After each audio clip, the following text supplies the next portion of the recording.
In 5501, the hachim finally reached Jerusalem. "Oh Hashem, please send us the Gola," he prayed at the castle. That same year, a new sultan took the throne in Turkey. The sultan was a very intelligent and learned man. "Interesting," he thought. "There seems to be lots of laws that need to be changed to benefit the cities of the Turkish Empire." One night, while the sultan was stargazing, he thought, "I wonder if there is anyone in the world who was born at the same exact moment as I was, and what he does. Does he also get as far in life as I did? Yes, there is. I can see that there is a Jew in Jerusalem named Chaim ben Attar who was born on the very same second. I must go visit him and see what he does." The sultan did not waste any time. "Ministers," he said, "I would like to tour my huge empire and see how the simple people live their lives so that we can see how to better serve them. While I'm gone, the Vizier Omer will take my place. I'm sure he will lead the nation honestly and kindly, just as I would." "Yes, Your Highness," said all his ministers. In Jerusalem. "Where does the Jew Chaim ben Attar live?" asked the sultan. "You mean Reb Chaim ben Attar? Turn left here, and then immediately right. He is in the first house." "What a tiny and dilapidated house! This is where he lives?" asked the sultan in his mind. Can I see the Rebbe?" asked the sultan. "Not right now," said the Tzaddik's Reb Chaim ben Attar's wife. "He's at the yeshiva now with his students and will only be back later. You can wait for him outside." "Unbelievable," thought the sultan. "I, the Sultan of Turkey, who control over a huge part of the world, am sitting here like a pauper waiting for some Jewish rabbi who is busy studying his Torah?" Finally, after a long time of waiting, "That must be him. He looks like a holy man," thought the sultan. "Baruch atah Hashem l'kayim melcha shakal mitzvah laser v'dem." "Welcome to my house, Your Majesty." "How did you know who I am? We never met, and I did everything I could to conceal my identity." "Your Majesty, every king has his own special angel who accompanies him wherever he goes. I saw that angel standing next to you, and that is how I knew that you are the sultan. That's also why I just made a special blessing that we Jews make upon seeing a king. Come into my house."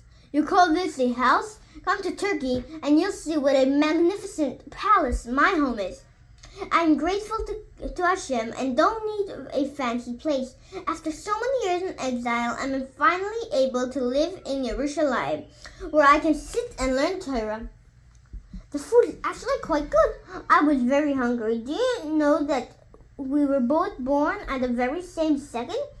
And yet, look at the differences between us. I am one of the wealthiest people in the world, while you are so poor. I am respected and have countless servants, while you sit here eating meals." The sultan continued on and on and on. "Oh, I would never trade places with you. I don't have any of the wonders or responsibilities that you do. I don't have to deal with the wars and the interruptions within the palace walls. I don't have to keep worrying that someone will betray me." And Reb Chaim ben Attar also went on and on.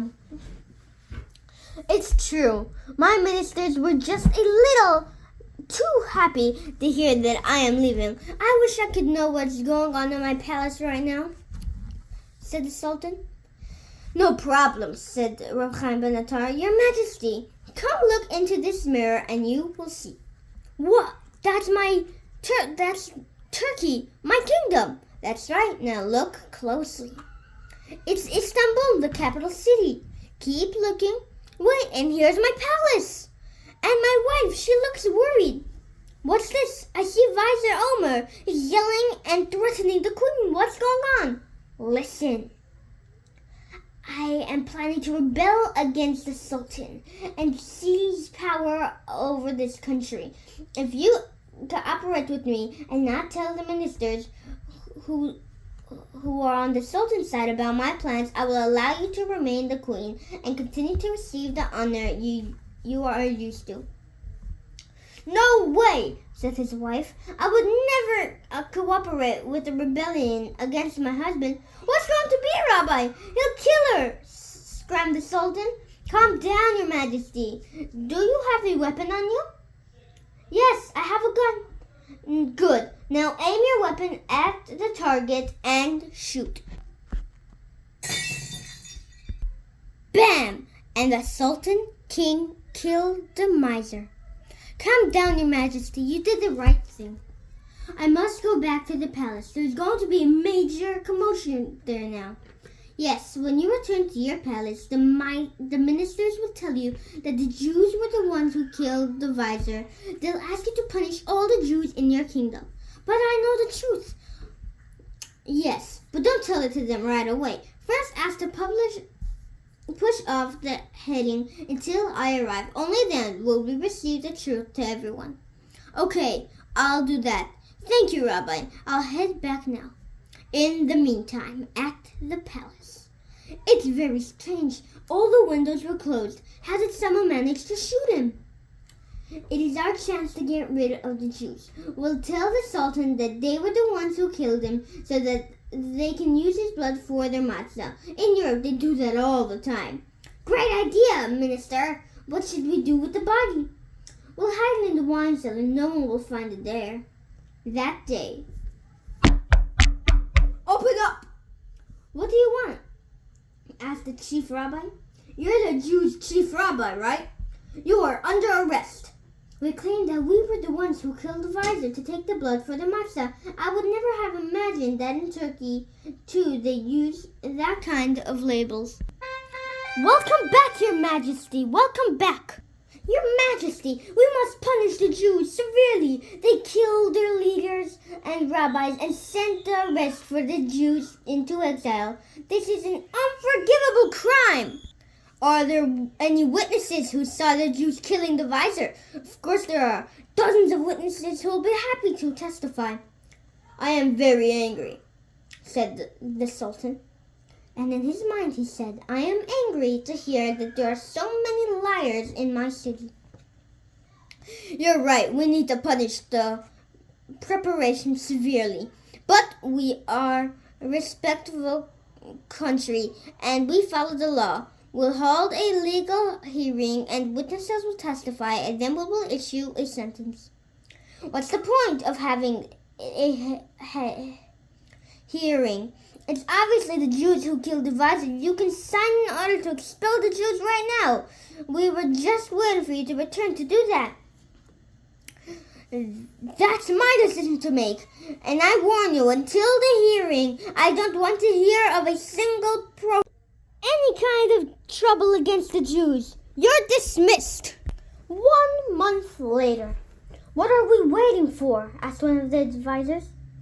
"I am expecting a very important guest who is to be joining us." "Ah, welcome, my friend." "The king's friend is a Jew? That's no good. But we have dozens of witnesses, so I hope everything will be fine." "What can I serve you?" asked the king.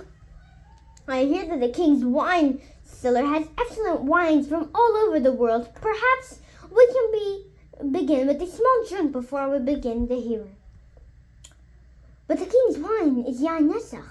I wonder what the tzaddik is planning," asked the man who brought the rabbi. "These stairs are difficult for me. Must I come along?" asked one of the advisors, trying to run away from punishment. "Yes, you are to honor me and my guest. We're almost there." "What is this terrible smell? Guards, check behind that barrel," said the king. "It's a body. It's the Salim's visor." "What is this?" "The Jews must have chosen to hide the body here, Your Majesty." "And how did the Jews manage to enter the palace?" I'll tell you exactly what happened. You ministers were jealous of the vizier, so you decided to kill him and blame the Jews. No, Your Highness, we didn't do it. We promise. If you don't tell me immediately who did it, I will kill you all. The truth is, we have no idea. The minister of Interdus suggested that we should blame the Jews. Soldiers, kill the minister! That very same day, the minister of Interdus was killed. Rabbis were released from prison, and the Jews in Turkey breathed a sigh of relief. The end.